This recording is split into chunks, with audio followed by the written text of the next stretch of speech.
Aziz asakaliklarim, siz uyingizda qurilish boshladingiz yoki qaysidir bir obyektingizni atrofini o'rashingiz kerak va sizga tunuka mahsulotlari kerak bo'ladi. Bunda sizga Proflis Asaka yordam beradi.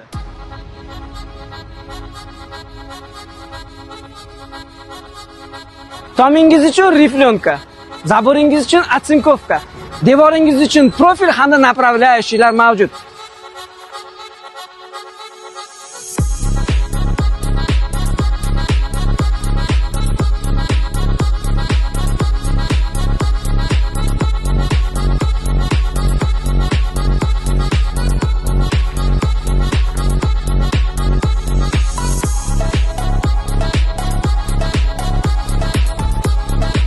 Bizda jamiki tunuka mahsulotlarini sotib olishingiz mumkin. Batafsil ma'lumot uchun quyidagi raqamlarga qo'ng'iroq qiling yoki Instagram sahifamizga obuna bo'lib, Instagram sahifamizga yozishingiz mumkin. Sog' bo'ling, salomat bo'ling, Proflis Asakaga obuna bo'ling.